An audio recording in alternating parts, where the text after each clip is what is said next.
Episode 12। Vikram Ahana को लेकर अपने पेंट हाउस पहुंचा। आहना अभी भी बेहोश थी तो विक्रम ने उसे काउच पर लिटा दिया। बेहोशी में भी आहना विक्रम को काफ़ी खूबसूरत लग रही थी। उसकी छोटी सी नाक, गुलाबी होंठ, वो भले ही इस वक्त बेहोश थी मगर उसकी आँखों की पलकें काफ़ी सुंदर लग रही थी। विक्रम आहना के नर्म गालों पर अपनी उंगली फेरते हुए बोला, नो डाउट सुंदर तो तुम काफ़ी हो। तुम तो सच में मेरे लिए ही बनी हो। इतने में आहना की भौहें से घूरने लगी, मतलब कि अब उसे धीरे धीरे होश आ रहा था। विक्रम अब भी आहना के नज़दीक ही बैठा था। उसने आहना का हाथ थामा और उस हाथ को चूमते हुए उसने बोला, अब कैसा फील कर रही हो तुम? मगर आहना ने उसे कोई जवाब नहीं दिया और अपना हाथ उसके हाथ से खींचते हुए बोली, मुझे हाथ मत लगाओ। आहना चिढ़ते हुए विक्रम से बोली, क्यों क्यों ना लगाऊं मैं तुम्हें हाथ? बीवी हो तुम मेरी होने वाली, मेरा तो तुम पर बुरा हक है। विक्रम आहना को अब और नज़दीक जा चुका था। उसकी इस हरकत से तो आहना को अब डर लगने लगा था। विक्रम का इंटेंशन आहना को डराने का तो नहीं था। वो तो बस ये चाहता था कि आहना उसके साथ कंफर्टेबल फील करे। मगर वो तो उससे डर रही थी। डरो मत, मैं कुछ नहीं कर रहा हूँ तुम्हारे साथ।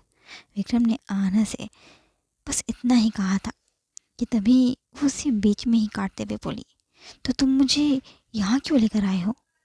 अगर तुम्हारा इंटेंशन मुझे डराने का नहीं है तो? आहना के सवाल से अब विक्रम परेशान होने लगा था। फाइनली उसके सब्र का बांध टूट गया। वो आहना पर चिल्लाने लगा, तुम्हें एक बात समझ नहीं आती है क्या? मैंने कहा ना तुमसे, अपना मुंह बंद कर कर बैठी रहो चुपचाप। कुछ ही देर में बस पंडित आते हैं ही होंगे हमारी शादी करवाने के लिए, इसलिए अपना होलिया सही कर लो। बोलते बोलते ही विक्रम की टोन अब धीमे धीमे होने लगी थी। मैं तुमसे शादी नहीं कर रही हूँ, आहना कड़क स्वर में विक्रम से बोली और सोफे से नीचे उतरकर वहाँ से जाने लगी। मगर तभी विक्रम ने उसकी कलाई कस के पकड़ ली और उसे वापस पीछे खींचते हुए बोला, तुमसे पूछ नहीं रहा हूँ, मैं तुम्हें बता रहा हूँ कि कुछ ही घंटों में हमारी शादी होने वाली है। मगर मुझे नहीं करनी है तुमसे शादी। आहना अब भी अपनी ज़िद पर ही अड़ी हुई थी। तभी आहना का मोबाइल रिंग करने लगा। आहना का फ़ोन टेबल पर रखा था तो फ़ोन की तरफ वो बढ़ी, मगर विक्रम ने उससे ज़्यादा फास्ट था। उसने आहना का फ़ोन उससे पहले ही उठा लिया और नंबर बिजी कर दिया। वैसे तो विक्रम स्क्रीन पर पहले ही देख चुका था कि आहना को कौन कॉल कर रहा है, मगर आहना जब उस पर जोर से चिल्लाई तो विक्रम ने उसे उसका फ़ोन लौटाने से मना कर दिया। मेरा फ़ोन दो। आहना विक्रम की से हाइट में थोड़ी सी छोटी थी, मतलब उसके कंधे से 2 इंच छोटी थी, इसलिए वो विक्रम से अपना फ़ोन नहीं ले पा रही थी। विक्रम को भी उसके साथ खेलने में काफ़ी मज़ा आ रहा था, इसलिए वो हाथ ऊपर हवा में कर लेता है, जिस हाथ में उसने आहना का फ़ोन पकड़ा हुआ था। विक्रम मेरा फ़ोन दो, मेरे पापा को मेरी चिंता हो रही होगी। आहना अब इरिटेट होने लगी थी तो विक्रम तिरछी मुस्कान मुस्काते हुए उसे जवाब देता है, नहीं तुम्हारे पापा का कॉल नहीं है, किसी आरोही का कॉल है। तभी आहना का कॉल फिर से रिंग करने लगा। विक्रम मेरा फ़ोन दो मुझे, मेरी फैमिली को मेरी चिंता हो रही होगी। सुभाष और उसकी फैमिली भी पता नहीं क्या सोच रही होगी मेरे बारे में। प्लीज़ दे दो मेरा फ़ोन मुझे वापस। आहना विक्रम के आगे हाथ जोड़कर गिड़गिड़ाने लगी थी। तभी विक्रम का फ़ोन भी रिंग करने लगा। विक्रम को सुभाष का कॉल आ रहा था तो वो समझ गया कि ज़रूर सुभाष कोई ज़रूरी बताने के लिए ही उसे कॉल कर रहा होगा। विक्रम ने आहना को उसका फ़ोन लौटा दिया और सुभाष की कॉल पिक करने के लिए आहना से थोड़ा दूर चला गया ताकि आहना उसकी बात ना सुन पाए। बोलो। विक्रम ने कॉल पिक करते ही डायरेक्ट उससे पूछा, बॉस मुन्ना फिर हमारे हाथ से निकल गया। वो यहाँ आया था, आहना को ढूंढ रहा था, मगर प्लान के अकॉर्डिंग तो आहना को आप अपने साथ ले गए हैं, लेकिन मुन्ना अब भी यहाँ से खाली हाथ नहीं गया है। वो फिर सुभाष ने विक्रम को सारी बातें बता दी जो भी वहाँ वेन्यू पर मुन्ना और उसके आदमियों ने किया था। वहीं उधर आहना ने जैसे ही ये खबर सुनी कि मुन्ना वेन्यू पर आया था आहना के लिए, और आहना के ना मिलने पर उसने दामिनी से शादी कर ली है, स्वप्निल को जख्मी कर दिया है और देवेश की कंडीशन खराब है, वो सुनते ही आहना दूर से बोली, क्या? आहना का क्या तो विक्रम के कानों तक भी पहुंच चुका था, मगर उसके हैरान होने का कारण भी वो पहले से ही जानता था। मगर फिर भी फॉर्मेलिटी के लिए वो आहना के पास आ गया, उससे ये पूछने के लिए कि उसके घर पर सब कुछ ठीक है या नहीं। सब ठीक तो है ना? विक्रम ने चिंतित स्वर में उससे पूछा, मगर आहना ने विक्रम को जवाब देने के बजाय उसे एक जोरदार थप्पड़ लगा दिया। ये सब तुम्हारी वजह से हुआ है, तुम्हारी वजह से मेरे पापा की हालत ख़राब है, तुम्हारी वजह से स्वप्निल जख्मी है, सब कुछ तुम्हारी वजह से हुआ है। आहना विक्रम पर जोर से चिल्लाई क्योंकि वो उसे ब्लेम कर रही थी।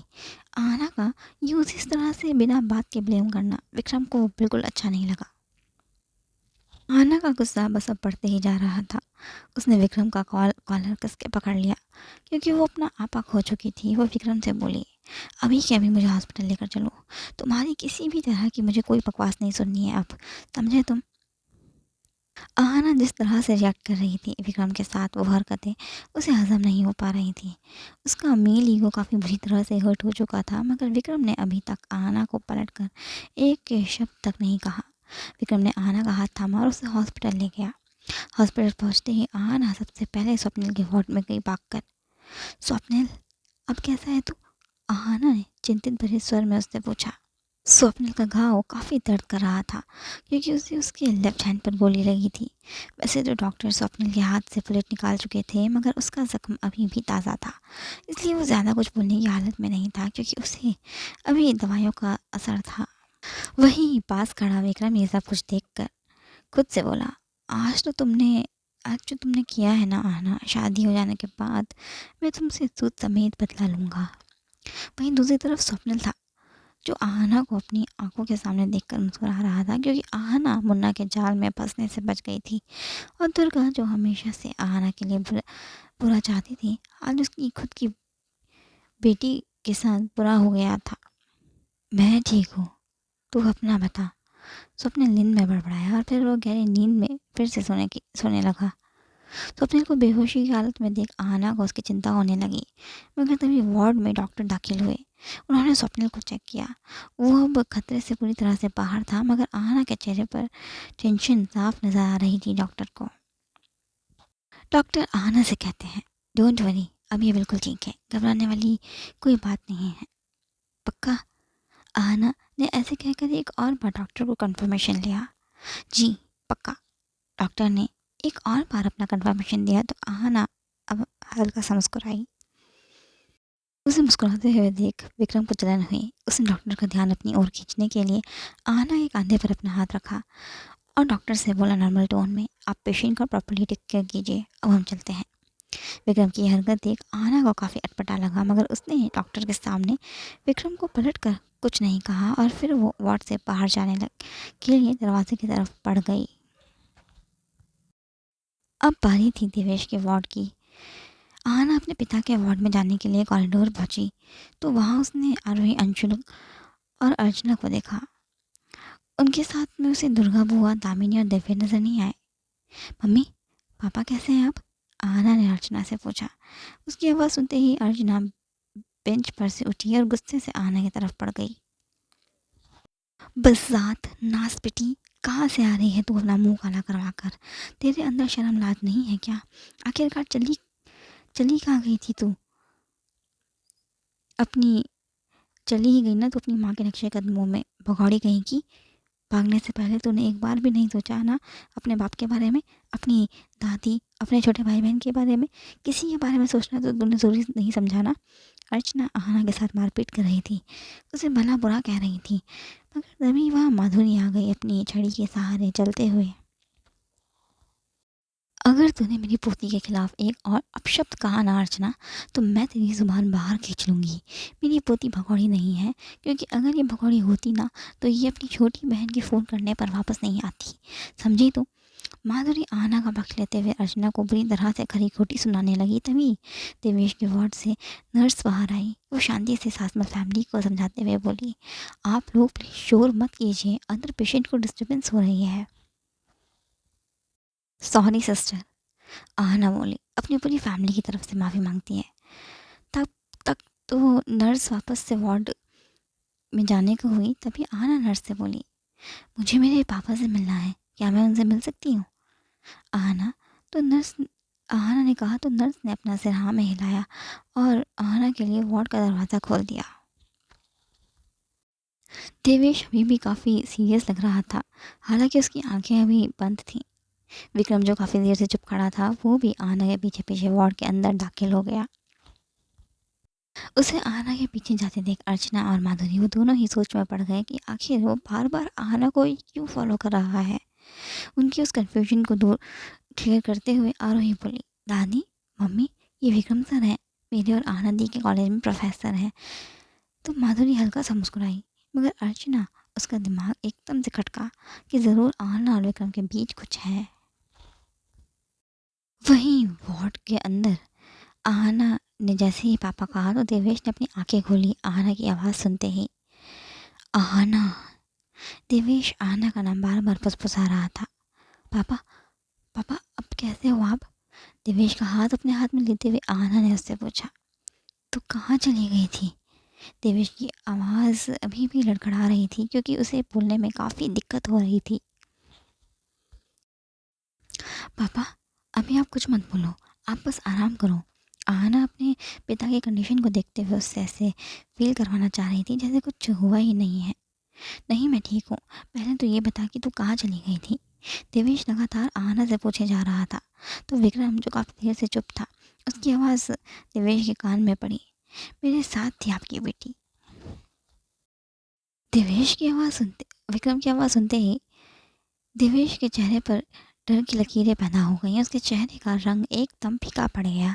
तभी माधुरी, अर्चना और बच्चों का वार्ड में आना हुआ। क्या भाई, क्यों भाई, तू किस खुशी में लेके आता है ऐसे अपने साथ? तुम दोनों का चक्कर तो नहीं चल रहा है कहीं? अर्चना अपने दिमाग के घोड़े दौड़ाते हुए बेवजह विक्रम से उलझ गई। विक्रम के अहम को ठेस तो पहुंची तब पहुंची जब अर्चना ने ऐठते हुए विक्रम से तू करके बात करी। अर्चना की विक्रम के साथ ऐसी लैंग्वेज उसे यूज़ होते देख देवेश अपनी माँ से बोला, माँ आप प्लीज़ इस औरत को बाहर भेज दीजिए यहाँ से। देवेश का अपने प्रति ये रवैया देख अर्चना के अहम पर फिर से ठेस पहुँच गई। वो वार्ड से बाहर जाने के बजाय वहीं सोफे पर जाकर बैठ गई। मैं यहाँ से कहीं नहीं जा रही हूँ। अर्चना की ऐड अब भी बरकरार थी, जिससे देवेश का गुस्सा बढ़ता जा रहा था। उसने अपने साइड पर रखे पानी के ग्लास को उठाया और अर्चना की तरफ फेंकने के लिए हुआ, मगर आहना ने उसे रोक दिया ऐसा करने से और देवेश को समझाते हुए उससे बोली, पापा आप प्लीज़ शांत हो जाओ। फिर आहना अंशुल आरोही की तरफ देखती है और अंशुल से बोलती है, अंशुल, आरोही जाओ, मम्मी को वार्ड के बाहर ले जाओ। इस वक्त आरोही और अंशुल काफ़ी ज़्यादा डरे हुए थे।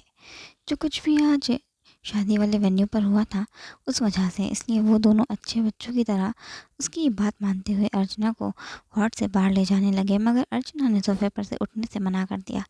तो अंशुल जो अपनी माँ की हरकतों से काफ़ी ज़्यादा दुखी हो चुका था, वो अर्चना पर चिल्लाया, मम्मी आपको एक बार में बात समझ में क्यों नहीं आती है? कभी तो हमारी बात मान लिया करो, आप हमारे साथ आप बाहर चलो। इतना कहकर अंशुल और आरोही उसे ज़बरदस्ती वार्ड से बाहर ले गए। अर्चना और बच्चों के वार्ड से बाहर जाते ही विक्रम सीधा पॉइंट पर आ गया। वो देवेश से बोला, आपने बताया नहीं अपनी फैमिली को कभी अपने लिए हुए उधार के बारे में, जो आपने मेरे पापा से उधार लिए थे अपना बिजनेस बढ़ाने के लिए? विक्रम की बात का असल में क्या मतलब था, ये बात देवेश बहुत अच्छे से समझ रहा था। इसका मतलब तो साफ तौर से ये था कि देवेश विक्रम की असली पहचान के बारे में जानता है। देवेश को पता है इस बात का कि विक्रम असल में माफिया बोल से रिलेशन रखता है।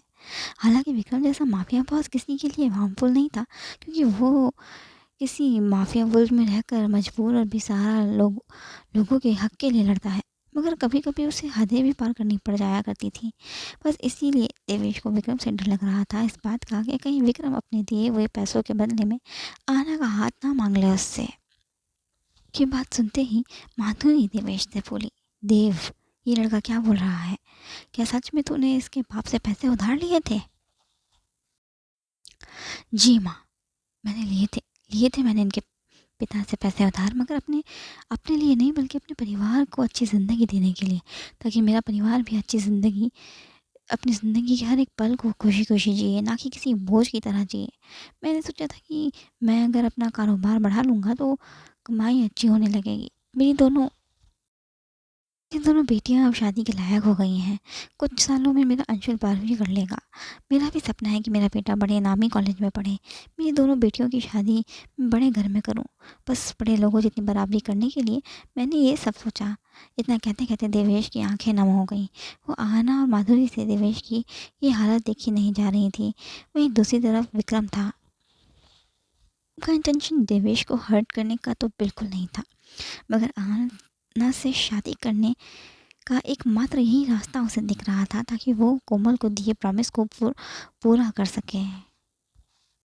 विक्रम ने कोमल को प्रॉमिस किया था वो आहना को स्वप्निल और उसके बीच नहीं आने देगा, और बदले में उसने भी कोमल से प्रॉमिस लिया था कि वो आहना को कभी कोई नुकसान नहीं पहुंचाएगी।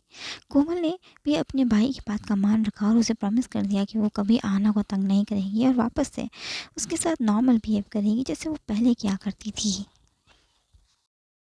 कितनी रकम ली थी तूने? माधुरी ने देवेश से पूछा। 50 लाख, देवेश ने जवाब दिया। तो माधुरी विक्रम को देखने लगी। जी, इन्होंने मेरे डैड को 50 रुपए लिए थे, जो कि इन्होंने मुझे लौटाए नहीं हैं अभी तक, मगर इनके पास अपनी बेटी की शादी करने के लिए अचानक से पैसे आ गए हैं कहीं से। विक्रम जानबूझकर इस तरह की बातें कर रहा था क्योंकि उसे पहले से ही ये बात मालूम थी कि देवेश के पास अचानक से तो 50 लाख नहीं आ जाएंगे 2 महीने में, जो उसको पैसे वो वापस लौटा सके। तू क्या चाहता है ये बता, मेरे बेटे की चुगली मत कर मुझसे, माधुरी कड़क स्वर में विक्रम से बोली। हालांकि विक्रम को आहना की दादी का इस तरह बात करने से बिल्कुल भी बुरा नहीं लग रहा था, क्योंकि माधुरी तो बुजुर्ग है, वो सबके साथ इस तरह से बात कर सकती है, सिवाय अर्चना के, क्योंकि विक्रम को अर्चना फूटी आँख पसंद नहीं थी। कोई बात नहीं, अगर आपके पास पैसे नहीं है मुझे लौटाने के लिए तो मैं कॉम्पनसेट करने के लिए तैयार हूँ। मिस्टर सासमल के पास 50 लाख रुपए नहीं तो होंगे नहीं, और जो जमा पूंजी नहीं होगी वो तो इन्होंने अपनी बेटी की शादी में लगा दिए, तो इस तरह से वो पैसे भी इनके इनके हाथ से चले गए होंगे। ऐसे में आप लोगों के पास बस एक ही ऑप्शन बचता है, अपनी बेटी आहना की शादी मुझसे करवानी होगी। भरोसा रखिए आप लोग मुझ पर, मैं आपकी बेटी को बिल्कुल भी परेशान नहीं करूँगा, पूरे मान सम्मान से दूंगा। बहुत ही हिम्मत करके विक्रम ने आहना की फैमिली से के सामने ये बात रखी थी, वरना अंदर ही अंदर तो उसका दिल धड़क धक धक कर रहा था इस बात से कि न जाने आहना की दादी उसके बारे में क्या सोच रही होगी। मगर अगले ही पल माधुरी का जवाब सुनकर तो विक्रम का दिल ही गार्डन गार्डन हो गया। ठीक है, हमें मंजूर है ये रिश्ता, माधुरी देवेश को देखते हुए बोली। वहीं दूसरी तरफ आहना थी, जो अपनी दादी के इस फैसले से खुश नहीं थी भी और नहीं भी। माधुरी तो मन ही मन आहना के लिए काफ़ी खुश थी, क्योंकि विक्रम जैसा स्मार्ट, हैंडसम और पढ़ा लिखा लड़का बहुत ही कम लड़कियों के नसीब में होता है। वो अपने मन में बोली, मैं तो बहुत खुश हूँ मेरी पोती के लिए, इतना अच्छा रिश्ता नसीब से ही मिलता है। मेरी आहना को ये लड़का बहुत खुश रखेगा, मुझे यकीन है भगवान पर। माँ ने जो फैसला लिया है आहना के लिए तो कुछ सोच समझ कर ही लिया होगा, मगर एक बार मैं मेरी बेटी के मुंह से सुनना चाहता हूँ कि ये विक्रम से शादी करने के लिए राज़ी है या नहीं। देवेश आहना की तरफ देखते हुए बोला। आहना, जो अब तक चुप थी, वो अपने पिता की बात का जवाब देती है। मेरे लिए मेरी फैमिली सबसे पहले आती है। मैं नहीं चाहती हूँ कि पापा को किसी भी तरह का स्ट्रेस हो और इनकी तबीयत बिगड़े, इसलिए मैं इनसे शादी करने के लिए तैयार हूँ। ये लाइन आहना विक्रम की तरफ देखते हुए बोलती है। आहना ने बहुत ही समझदारी से जवाब दिया। उसका जवाब सुनते ही विक्रम अपने मन में खुश होते हुए बोला, आई नो आहना, तुम बहुत ही समझदार लड़की हो, मगर जब तुम्हें सच का पता चलेगा कि मैं तुमसे शादी इसलिए नहीं कर रहा हूँ क्योंकि तुम्हारे पापा ने मुझसे पैसे उधार लिए हैं, बल्कि मैं तुमसे शादी इसलिए कर रहा हूँ क्योंकि मैंने विश को प्रॉमिस किया है कि मैं तुम्हें विश और स्वप्न के बीच कभी नहीं आने दूंगा। फिर देरी किस बात की है, आज का मुहूर्त तो बहुत ही शुभ है, बैसाखी का दिन बहुत ही शुभ है, और अभी तो मुहूर्त भी है शादी का, आज ही शादी करवा देते हैं दोनों की। माधुरी की आवाज़ विक्रम और आहना के और देवेश के कान में पड़ी। कुछ ही देर में देवेश और स्वप्निल दोनों को डिस्चार्ज कर दिया गया। शादी में दुर्गा, दिव्या, अर्चना ये तीनों शामिल नहीं थे, क्योंकि ये तीनों कभी नहीं चाहती थी कि आहना की ज़िंदगी में कुछ भी अच्छा हो। वो तीनों हमेशा से यही चाहती थी कि आहना की शादी किसी गरीब घर में हो, ताकि वो लोग आहना को दुखी देखकर हर वक्त सुकून की सांस ले। दुर्गा को तो इस वक्त दामिनी की चिंता थी, क्योंकि मुन्ना उसे अपने साथ ले जा चुका था। दीदी, हमने इतनी कोशिश करी उस आहना की ज़िंदगी को नर्क बनाने के लिए, मगर फिर भी वो जीत गई। हमारी कोशिश हार गई। अर्चना फिर से दुर्गा से ये सब बातें कह रही थी। दुर्गा को अभी भी होश नहीं था, क्योंकि अब उसे ये समझ में आने लगा था कि भगवान आहना के साथ हुई हर नाइंसाफ़ी की सज़ा दुर्गा को दे रहे हैं, क्योंकि सुहाना की मौत कैसे हुई थी ये बात सिर्फ वो और अर्चना ही जानते थे। बाहर हॉल के सोफे पर विक्रम देवेश और अंशुल के साथ बैठा था। सामने पंडित जी भी बैठे हुए थे। वो सब अभी आहना के ही आने का इंतज़ार कर रहे थे। आहना के कमरे में माधुरी और आरोही उसे तैयार होने में मदद कर रहे थे। माधुरी ने आहना को उसकी माँ सुहाना के सुहाग वाली साड़ी दी थी पहनने के लिए। वो साड़ी देखने से ही काफ़ी महंगी लग रही थी। वो साड़ी किसी ब्रांड की थी, मगर आहना को एक बात समझ नहीं आ रही थी कि उसकी माँ की शादी जब मिडिल क्लास फैमिली में हुई थी, तो फिर उनके पास इतनी महंगी ब्रांडेड वाली साड़ी और जेवर आए कहाँ से। आहना ये सब सवाल अपनी दादी से करना चाहती थी, मगर तभी अंशुल कमरे में आ गया और उन्हें इन्फॉर्म किया, दादी, बाहर जीजू इंतज़ार कर रहे हैं दीदी का, जल्दी चलो। आहना हैरान थी कि अंशुल ने विक्रम को इतनी जल्दी अपना जीजा मान लिया। तो आरोही अंशुल की टांग खींचते हुए उससे बोली, ओए, तूने तो बड़ी जल्दी पाला बदल लिया। कल तक तो तू मेरी टीम में हुआ करता था और अब तू जीजा वाला हो गया। अब से मैं आहना दीदी को बिल्कुल भी डिसरिस्पेक्ट नहीं करूँगा। दीदी की आहना ने अंशुल को उसकी बात पूरी भी नहीं करने दी। वो उसके गालों को सहलाते हुए बोली, किसने कहा तुझसे कि तू मुझे डिसरिस्पेक्ट करता है? तू मेरा छोटा प्यारा छोटा भाई है। मेरी शादी हो जाने के बाद भी हमारा रिश्ता ऐसा ही रहेगा, समझा? हम हमारे बीच में किसी चीज़ा को नहीं आने देंगे। फिर उसने अंशुल को अपने गले से लगा लिया। तब तक आरोही भी उन दोनों को ज्वाइन कर लेती है। सही कहा दीदी आपने, हम किसी को भी हमारे बीच नहीं आने देंगे, आरोही बोली। तो आहना ने उसके गाल को भी सहलाया बड़े प्यार से। वैसे दी, आप बहुत हैंडसम लग रही हो। अंशुल आहना की तारीफ कर रहा था, मगर उसने जो वर्ड यूज़ किया था वो वर्ड गलत था। तो माधुरी और आरोही उसे करेक्ट करते हैं, हैंडसम नहीं ब्यूटीफुल बोलते हैं। और फिर वो दोनों उस पर हंसने लगी। तभी माधुरी को ये एहसास हुआ कि मुहूर्त निकला जा रहा है। तो वो आहना को बाहर ले गई हॉल में, जहाँ सब उनके ही आने का इंतज़ार कर रहे थे। लाल रंग की खूबसूरत सी sari with diamond jewelleries, Aahana काफ़ी खूबसूरत लग रही थी उस सादे से गेटअप में भी, कि विक्रम की नज़रें उससे हट ही नहीं पा रही थी। आहना भी विक्रम को एकटुक देखे जा रही थी, क्योंकि उसे अभी भी यकीन नहीं हो रहा था कि उसकी शादी सच में उस इंसान से होने जा रही थी जिससे वो प्यार करती है। आहना और विक्रम की शादी सासमल भवन के आंगन में कराई जा रही थी, जहाँ मंडप के साथ साथ केले का पेड़ भी लगाया गया था, जो कि हिंदू रीति रिवाज में काफ़ी शुभ माना जाता है। जब आहना के कन्यादान की बारी आई, तो देवेश आहना की माँ सुहाना की बड़ी सी फ़ोटो फ्रेम वहाँ आंगन में ले आया और आहना के बगल में वो फ्रेम रख दी, ताकि आहना को यह महसूस हो सके कि उसकी माँ उसके पास ना होकर भी उसके पास ही है। कन्यादान के दौरान देवेश खुद को भी ये एहसास करवाना चाहता था कि वो अपनी बेटी का कन्यादान अकेले नहीं कर रहा है, बल्कि सुहाना के साथ ही मिलकर कर रहा है। देवेश ने आहना का हाथ विक्रम के हाथ में रखा। उसका हाथ इतना नर्म और मुलायम था कि विक्रम के दिल की धड़कन तेज होने लगी थी। उसके हार्मोन्स जो उसे बार बार आहना की ओर धकेल रहे थे, वो खुद के हार्मोन्स को कंट्रोल करने की कोशिश कर रहा था। निधन हो जाने के बाद विक्रम ने आहना की मांग में सिंदूर भर दिया, और तभी सबको ये ध्यान आया कि आहना के लिए मंगलसूत्र नहीं आया है, जिससे सब परेशान होने लगे। तभी पंडित जी बोले, कोई बात नहीं, आप इन्हें कलावे में लौंग बांध कर ही ये पहना दीजिए। ऐसी परिस्थिति में वो अपनी बात पूरी कर ही रहे थे, तभी मगर तभी मेन गेट से अंदर आ रहे स्वप्निल की आवाज़ आई। मेरे होते हुए ऐसा कभी नहीं हो सकता है। कभी हो सकता है क्या?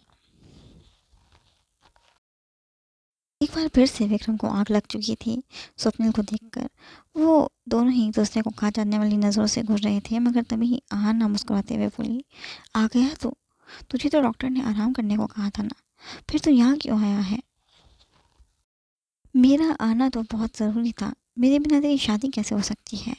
ये बोलते हुए स्वप्निल के हाथ में जो बॉक्स था उसने वो आरोही को दे दिया विक्रम को पास करने के लिए। आरोही ने वो बॉक्स खोला। उसमें मंगलसूत्र था जो उसने विक्रम के को पास कर दिया। विक्रम को स्वप्निल का ये रवैया कुछ अजीब सा लगा, मगर वो बोला कुछ नहीं और उस बॉक्स में से मंगलसूत्र निकालकर आहना को पहना दिया। और इसी के साथ शादी संपन्न हो चुकी थी। पंडित जी ने आहना और विक्रम को बड़ों का आशीर्वाद लेने को कहा। फिर उन दोनों ने सबका आशीर्वाद लिया। दी जीजू, एक फैमिली फ़ोटो तो बनती है, अंशुल उन दोनों से बोला। तभी माधुरी बोली, फ़ोटो खींचेगा कौन हमारी? मेरी सेल्फी स्टिक है ना। घर के अंदर से बाहर आ रही आरोही बोली। उसके हाथ में उसकी सेल्फी स्टिक थी। इंटेलिजेंट साली साहिबा, विक्रम आरोही से बोला।